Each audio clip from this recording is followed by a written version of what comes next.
Hello everyone, সকলে কেমন আছো? আশা করি ভালো আছো। আর আমরাও বাড়ির প্রত্যেকেই কিন্তু খুব ভালো আছি। তো তোমাদেরকে বলেছিলাম যে শান্তিপুরের আমি যেখানে যেখানে গেছি সবটাই তোমাদের সঙ্গে আমি শেয়ার করব। তেমনই একটি জায়গায় গেছিলাম, তো আজ তারই ভিডিও তোমাদের সাথে শেয়ার করতে চলেছি। তো এই যে দেখলে এত বড় বাগানটি, সেটি হলো পুরো আম বাগান।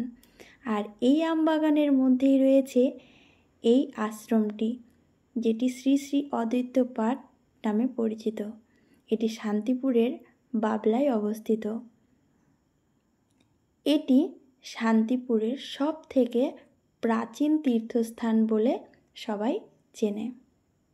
আমরা আশ্রমটির একদম মূল দ্বার হয়ে ডান দিক দিয়ে ঢুকে গিয়ে যে মন্দিরটি প্রথমে দর্শন করলাম, সেটি ছিল শ্রী বিজয়কৃষ্ণ গোস্বামীর মন্দির। আর এর পরের মন্দিরটি শ্রী শ্রী হরিদাস ঠাকুরের। তারপরে যে জায়গাটা দেখছো, এটা এই মন্দিরের সেবায়নদের জায়গা। তারপরে এই জায়গাটা পেরিয়ে সামনের যে জায়গাটা দেখছো, আমরা সেখানেও গেছিলাম। তো সেখানে দেখলাম বড় বড় উনুন করা রয়েছে, হয়তো বা এখানেই ভোগ রান্না হয়। আর এখন তো আমের সিজন চলছে, তো সেই জন্য হয়তো বা আম পাকানোর ব্যবস্থা চলছে।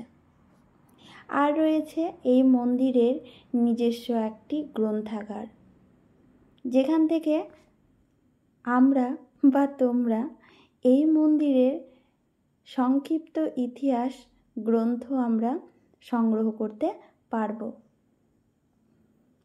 তারপরে গ্রন্থাগারের পরেই রয়েছে ওই মন্দিরটি। তবে আমি সত্যি বলতে এই আশ্রমের সঠিক তথ্য তোমাদেরকে দিতে পারবো না।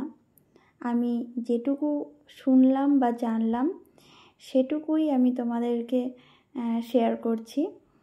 অনেক বড় ইতিহাস রয়েছে, যেটি আমার পক্ষে একদিনে জেনে বলা অসম্ভব। ইউটিউবে গেলে তোমরা এই আশ্রমের ব্যাপারে সার্চ করলে দেখবে অনেকে খুব সুন্দর সুন্দর করে কিন্তু বুঝিয়ে বলেছে। অবশ্যই তোমরা সার্চ করে দেখবে, তোমাদেরও ভীষণ ভালো লাগবে। এই আশ্রমটি প্রায় 500 থেকে 600 বছরের পুরনো। আর সব থেকে বড় কথা, এই আশ্রমে মহাপ্রভু 10 দিন অবস্থান করেছিলেন। আজ আমরা সেই আশ্রমে আসতে পেরে নিজেকে ধন্য বলে মনে করছি। এই পবিত্র স্থানেই জীবের দুঃখ কষ্ট মোচনের জন্য শ্রী শ্রী অদ্বৈত আচার্য কঠোর তপস্যা করেছিলেন ভগবান শ্রী বিষ্ণুর। 13 মাস এই কঠোর তপস্যা তিনি করেছিলেন। তারপরে এবার আমরা চললাম একদম মূল নাট মন্দিরে, যেটা কিন্তু এই আশ্রমটার একদম মাঝে অবস্থিত।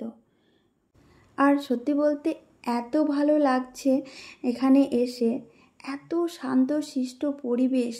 মানে যারা একটু নিরিবিলি বা শান্ত জায়গা পছন্দ করো, তাদের জন্য তো একদম বেটার একটা জায়গা। এবার আমরা দেখব একদম আমাদের এই নাট মন্দিরের ভেতরে কি রয়েছে।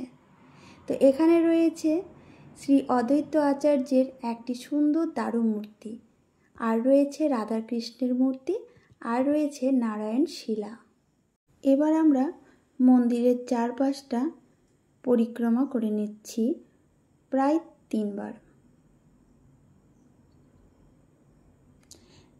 তারপরে একদম মূলদ্বারের সামনেই যেটি রয়েছে, এখানে দোল এবং অন্যান্য উৎসবের সময় সংকীর্তনের আয়োজন করা হয়।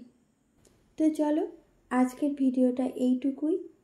যদি তোমাদের আমার ভিডিও ভালো লেগে থাকে তাহলে অবশ্যই আমার চ্যানেলটিকে সাবস্ক্রাইব করে দিও আর পাশে থেকো। তো যাই হোক, আজকের ভিডিওটা তোমাদের কেমন লাগলো সেটা জানার অপেক্ষায় আমি রইলাম।